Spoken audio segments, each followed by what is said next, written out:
away from the former USSR is the balalaika, an instrument that represents the entire Russian culture. Welcome. I'm Hans Manship, your host on Musical Minutes. Let's take a trip across the Atlantic and look into this triangular treasure. The balalaika is a Russian stringed instrument of the lute family. It was developed in the 18th century from the domra, a round-bodied, long-necked, three-stringed lute played in Russia and Central Asia. The balalaika is made in 6 sizes, from piccolo to double bass, and has a flat back and a triangular belly that tapers to the fretted neck. A small round sound hole is located in the narrow end of the belly. The 3 strings, usually gut, are end-hitched and strung over a violin-like pressure bridge.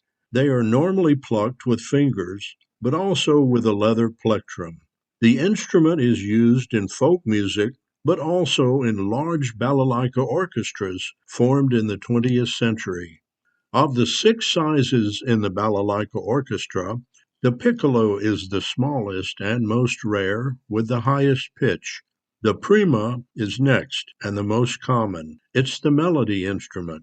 The secunda offers harmony and rhythmic support, and the alto produces mid-ranged harmony. The bass produces deep, resonant tones similar to a plucked cello.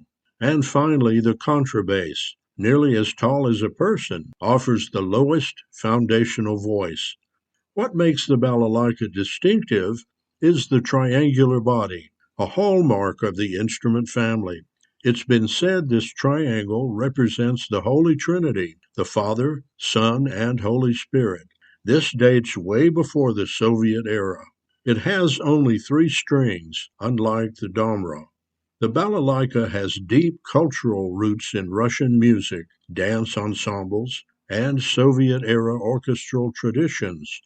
The name balalaika seems to originate from the Turkish bala, meaning child, and also Proto-Slavic roots connected to words meaning chatter, playfulness, and light talk.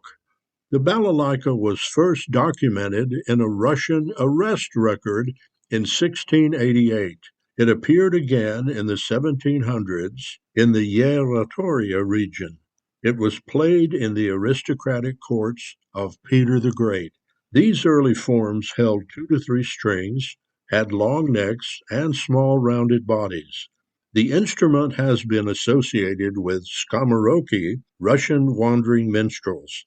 Because of their light-hearted ballads, ridiculing church and state, the Tsar demanded all balalaikas be burned, so they lost public favor for a long period. The modern balalaika exists because of Vasily Andreev, a professional violinist who reintroduced the instrument. He also created the balalaika orchestra around 1880. This period advanced the balalaika to a concert instrument, not just a folk music one. The balalaika became the symbolic instrument of Russia. At one point, all soldiers were given a balalaika when they retired from military service. Its popularity spread across the entire USSR and was taught widely during the Soviet period. It's played in homes, village gatherings, military ensembles, and state orchestras.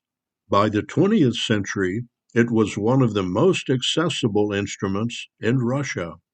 It has experienced revival in folk ensembles and enjoys international performances and teaching. The 1965 film, Dr. Zhivago, introduced much of the world to the instrument through the film's main balalaika melody titled Laura's Theme.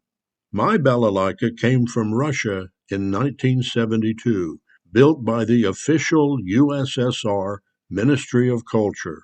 On my visit to St. Petersburg, I saw an abundance of balalaikas in a local music shop. In a country where commodities are sometimes hard to get, there's no shortage of balalaikas.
balalaika, a most interesting instrument. Thanks for joining me on this latest adventure into the world of music. See you next time as we continue to explore God's creation of music and the instruments mankind has created for enjoyment.